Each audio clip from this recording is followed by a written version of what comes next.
Welcome to O2N Life Styled. I'm Nicole, Dyer, Griffith. And I am Richard Young. This week's episode, we look at the lives of two extraordinary women who make remarkable strides to enable space for others to grow. These women may come from different boundaries, different countries, different territories, but one thing you'd find is that the experiences they share remain the same.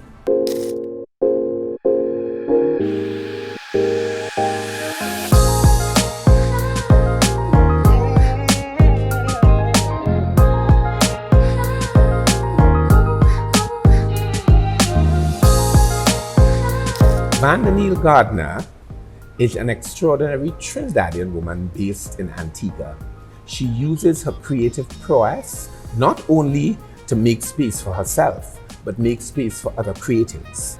Richard and I met up with Vanda at the Hyatt Regency Trinidad to have stimulating conversation where she really reveals so much about who she is and her history, her story. Let's hear a little bit more from Vanda.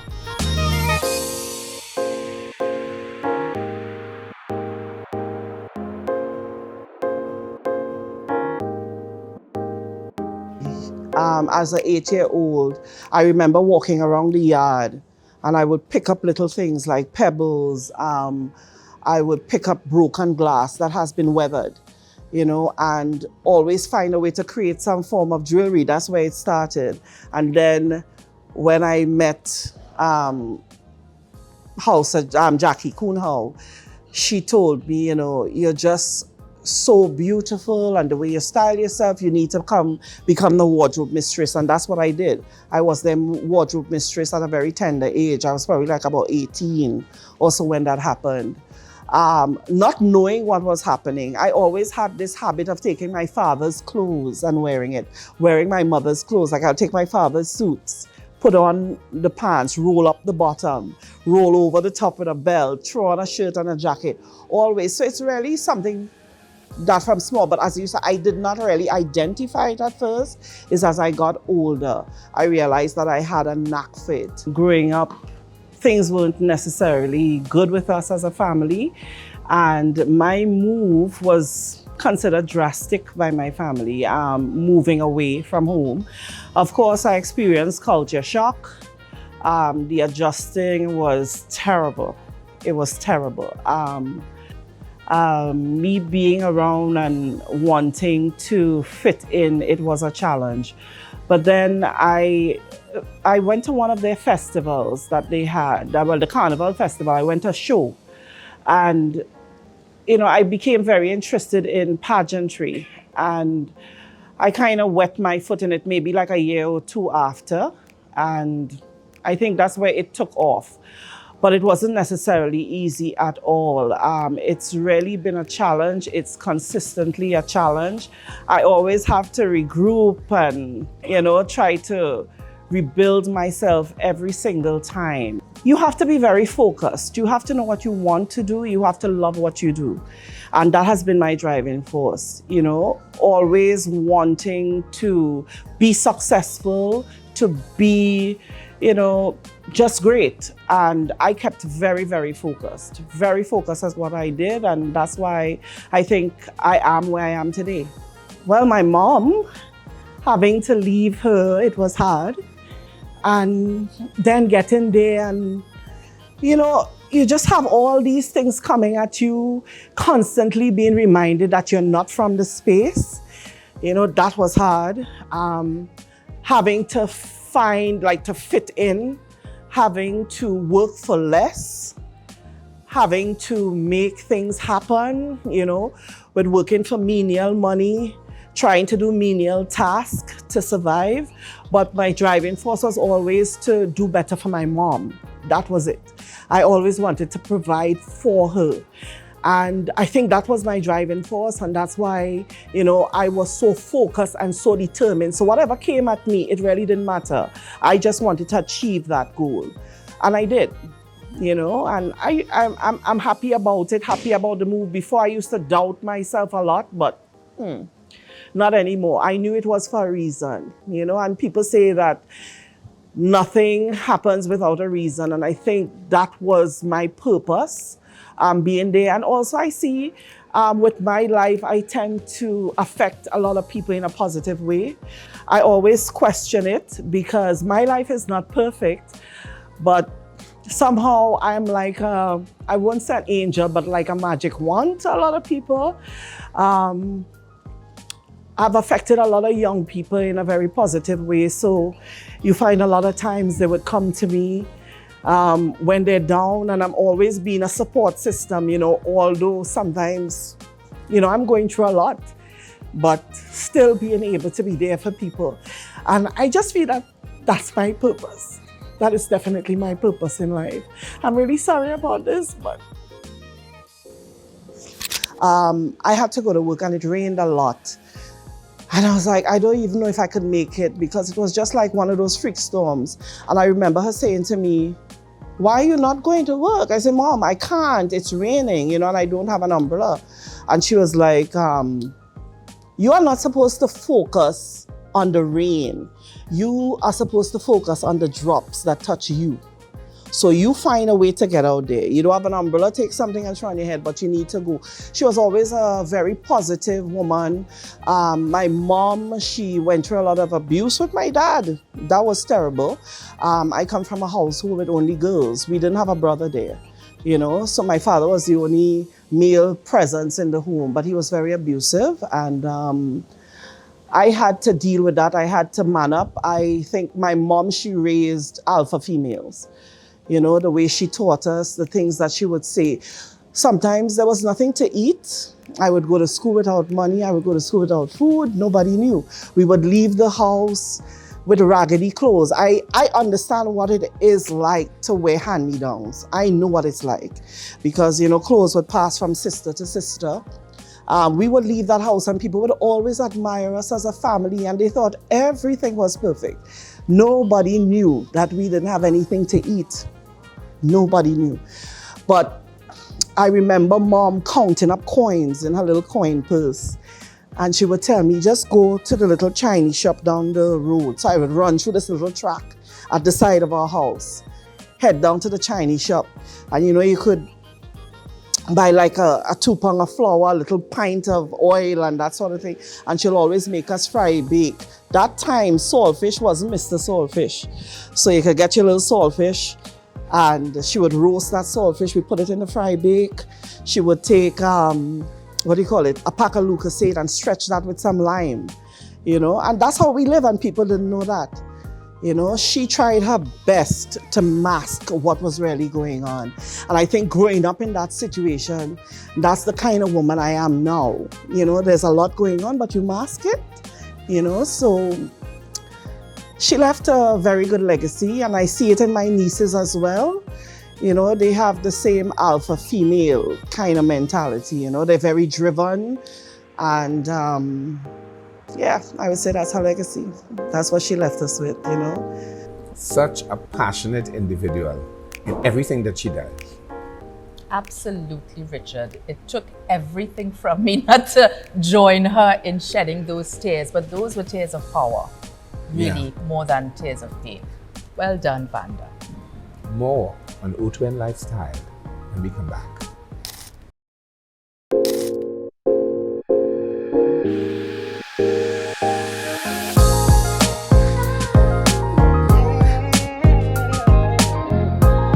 Welcome back to O2N Life Styled. And as we rejoin Vanda to hear a little bit more about what really drives her, this is the part that connects with me, Richard. When you mention her sons, her children, the legacy of her mother, the familial link comes alive again. And that's what gives her the purpose, the passion, and the power. Let's hear more from Vanda. My boys, I would say today it is my greatest accomplishment. Anybody who knows me knows that I'm a real mama bear. I'm very protective, I love them. And I think the same stories I've shared those same stories and experiences that I've had growing up with my boys. And I see it in them. The softer side of my boys, they would have acquired from me. So they understand, I've taught them how to also treat women. Because growing up in an abusive home and sometimes not having the best relationships, I've learned and I've always taught them that when they go into their relationships, I expect them to treat their woman the way they would want their mom to be treated. So I think I have raised 2 alpha males. They're very self-opinionated, very bold, and big voices. They're not afraid to state who they are. And I think that's how it would have been translated to my boys. Whatever I've learned from my mom, I just instill that in my boys. They're amazing. My advice to any woman would be to stay focused. And I remember having conversations with other women who have similar situations like mine, you know, that they stay focused. You have to know what you want, and you have to be determined. I just want to continue to be the woman that I am, making that silent impact, because I'm not this person that wants to be in the front at all. I like being in the back. I'm comfortable with that. But that's silent impact. And I know when it happens, because when I'm here for 2 weeks and I get a call from someone or a message saying, I miss you. And this is not necessarily not a family member. Somebody saying, I miss you. I don't have anybody to talk to, you know, that type of thing. So that silent impact is important for me. So I just want to continue being that woman, continue being humble and grateful for what I have, and just to be at peace, you know. And the pendulum swings. Up next, we go to Cafe Mariposa in Lopinot, where we meet delightfully with Dr. Sonia Noel, a Guyanese-style maven. But there's so much more to her character.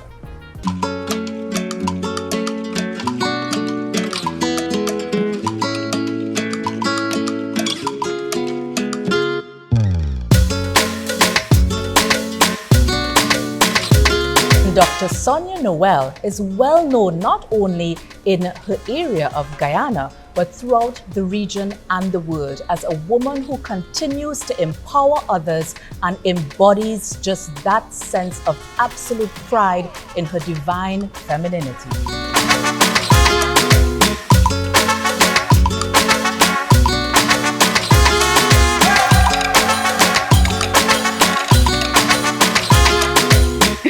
They say environment breeds character, and I'm a testimony of that, because let's go. I'm going to actually go first to the philanthropic side of me. As a little girl growing up in Bartica, you know, when you grow up in a family that you don't have a lot, at that time I was very upset with my mother for giving away half pound of the 1 pound of sugar we had, or flour or whatever. But that was really nurturing the philanthropic side of me without me even knowing. But growing up in that humble beginnings, where giving, even though you didn't have much, was something that was instilled in me from a child. And fashion and creating, because my mom was a seamstress. And I have this aunt, but she was much younger then, she was my youngest aunt, fashionista. Oh my God, everything matched. I used to just like be in awe of her when she visited. And when I would visit her, I would go into her room and touch all of her shoes and stuff and say, one day I want to have all these shoes and all. So when anything come fit her and she gave me, I was in heaven and have it altered for me. So that creative side of me came from, I would definitely say, from my mom, being a seamstress, and my aunt. And I can recall way back teaching the kids how to do clothing for dolls out of newspaper. And especially head wraps. So in the class, I was like the little fashionista. So like everything fashion-wise, it just was me. And all took that come way down. But coming back to my hometown, Bartica, which means red earth. It's an Amerindian word meaning red earth. The memories of having that foundation from a 1 square mile, 9 avenues and 7 streets. And like every time, sometimes I have those moments where I reflect on my hometown. I wouldn't give that upbringing for all the tea in China, because like on Sundays, going to my cousin, you know, they have the cocoa pot, the cocoa trees. And we would suck cocoa to make the sticks until our tongues got so blistered. But the memories of that on Sundays, or just going to the river and swimming for hours, because I was a very good swimmer, and just being there washing, because when we because Bartica, it was like a lumber, they have like grants, so like some of the lumber would come up on the shore, and after a time it just stays there, and we would go and wash clothing there. But I don't even know, look, thinking about it now, beating them clothes, like you imagine the thread counts that got so soiled, and brushing. And so we would pretend that we go in and wash, me and my sister, we still be going to swim, eh? And when somebody, we look, they come, then we feel like if we active swimming or washing, but we would swim for hours. I can remember going, they had this shipwreck, we used to call it Basra.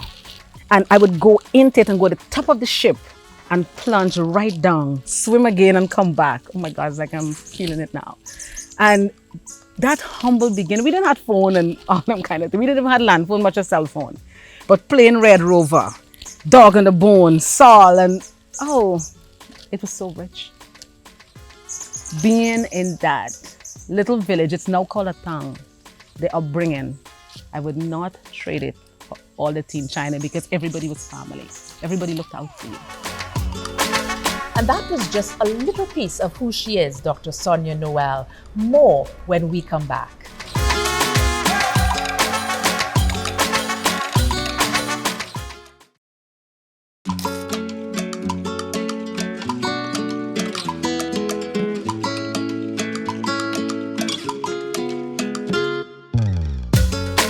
Well, Guyana, as we know it today, it's so much different, because we are being deemed as one of the fastest growing economy in the world.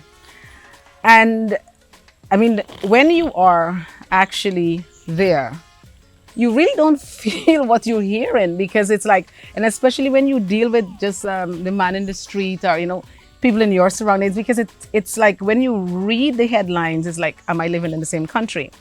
But I would say a lot of development has happened over the years. But I think one of the things that I'm feeling lacking is the human development, and the human resource is the most important of all the resources. I love the fact that we found oil, but we have never had a wealth problem. Guyana has never had a wealth problem, because we have resources combined with so many countries combined. We have it all. But Guyana now, it's a different age too, because it's technology age. And coming from a small village and moving to the city, that was a kind of a, I should say, eye-opener. Because, of course, the city life is so much different. In the country, everybody, your family, whether you're related by blood or not, your auntie, uncle, everybody look out for you. But coming to the city, it was different. But I must say, even with the challenges, I found a way. Like sometimes, I can remember one time Richard was in Bartica with me, and he, after traveling down with those little boats coming down, and he asked me, how can you dream of being in a village and thinking of becoming a designer in a mining, because we were known for it's a mining village, now it's a mining town. How can you dream of being a designer? Who dreams of being a designer in that community? But again, I think it comes back to when God has a purpose for your life. Because I didn't quite know that I was going to be a designer. I know I like to create. Then one time I think I wanted to be a lawyer. Then I realized my mom didn't have the money. I knew that's out. Then I wanted to be a stewardess, because I wanted to travel the world and get free travels, right? Not good enough reason to want to be a thing. But I always try to look at a glass that's half full. So even though I don't feel the Guyana that people are talking about, I'm still optimistic that we will. And especially for the creative sector, because where we're going, where we're headed, the creative sector plays a very important part. That's dear to my heart. Whether it's fashion or art or music, it has a very important part because of the burgeoning of an economy. You have more visitors, of course, you're going to have more shows and things like that. But we all can think about a Guyana that we all want to see, create that world that we want to live in. And that's why I continue to try to do something to contribute to my country, because I might not even drink the water from the well I'm trying to dig or helping to dig, but just knowing that I am part of a bigger picture. Because Guyana has to turn around at some time. I mean, there's just too much going with under 1 million people. so much we have going for us, and the diversity. I think we have a lot. Like when I look at all the Caribbean countries, Trinidad and Guyana, ethnicity-wise, food-wise, whether it's curry chicken or chicken curry, it's really something that we all embrace. And when I look at cricket and everything else, it's so much it's so similar, but it's really different and still similar in a way where we are today. My intention was to be someone that my mom and my family would be proud of. But then there was a time in my life that I wasn't that. I took a dive.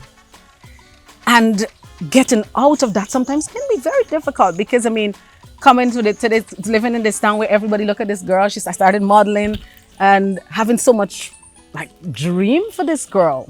Then this girl got pregnant, right? And I was a school teacher, of course. I got sick instantly, so I had to leave the job. Got pregnant, and at 4 months pregnant, I wasn't with Mariska's dad, my first child father. Again, coming back, I was the person that told him to get out of my life. You either do it now or then. That's probably one of the hardest things I've ever done. Because when I realized this was going nowhere, but that bravado and that confidence of telling someone that you're pregnant for to just get lost. At that time, not knowing, of course I'm not working. I don't have any kind of money saved and all of that. But again, that resilience and that tenacity, I didn't even know at that time what it meant, but I know that I didn't want this. But I also knew my intention of getting this child. I can remember seeing her for the first day. And I was like, it's just the two of us, baby. It's just the two of us. And I have to make a life for you. And I mean, in Bartica, I mean, it's like, what do I do with this child? I have a child now. The father is no part of the life, but I know that I owe it to her. She didn't ask to come here, but I can remember Nicole. There was a moment where she got very, very ill. And I didn't have money to take her to a private hospital, and she was in the public hospital and had an outbreak of gastro and kids were dying. And I felt like a failure. I felt like a total failure because I am here with this girl that supposed to have had this beautiful future ahead of her, bring a child into this world and can't even cater for this child. And I could remember that day as I was walking out and she was crying because I couldn't stay in hospital with her. And I walked out of that yard with tears and just thinking it gotta be a better life than this. There must be something that I can turn on. I owe it to that child that is bawling for me there. I found a way to make, to embrace change because for you to change is gonna happen with or without you, with or without me. In our lives, there's disruption that's going to happen, but the disruption sometimes is for that beautiful end that we all would, in the end, say, oh my God, I'm glad that I went through that. But at that moment, you weren't enjoying it. But yeah, I found a way to find comfort in my discomfort. Sonia is, in a strange way, a sister from another mother. We have become really close over the years. And the multidimensionality of what she does, Nicole, always amazes me, and always finding an innovative, fresh, new approach to extend who she is to the public and to include the public in the narrative.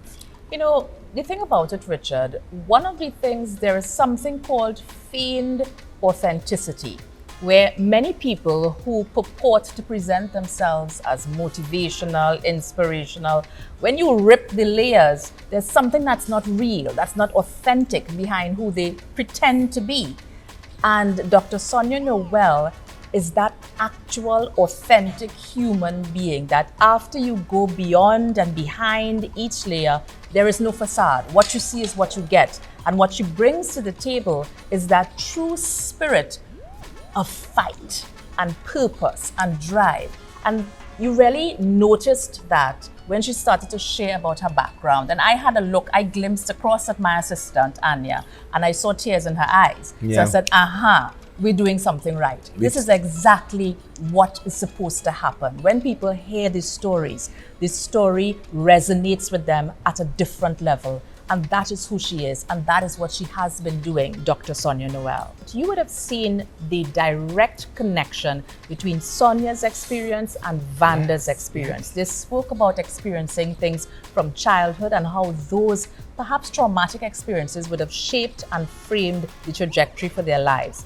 that trajectory for their lives was powered by those experiences, and they chose to take that direction in one that would empower not only them, but would empower them to empower others. And so from this episode, we hope that you, our viewers, would also have been inspired to utilize the trajectory from these two women, Vanda and Sonia, to empower your lives and to demonstrate that beyond a shadow of a doubt, regardless from whence you came, regardless of your startup experiences, it doesn't color where you're going to be ending up. And we're all Caribbeans, and I use Caribbeans as a noun, not as an adjective. She is in Antigua living her life. She is in Guyana living her life. And they're all about human development. They're all about social transformation. And they're all about creative entrepreneurship. So we can benefit from Caribbean experiences and anecdotes. And that's what O2N Life Styled is all about. Absolutely. They have been living their life styled. They have been the ones to style their lives. And we hope you do too. This has been O2N Life Styled. I'm Nicole Dyer Griffith. I'm Richard Young. See you next time.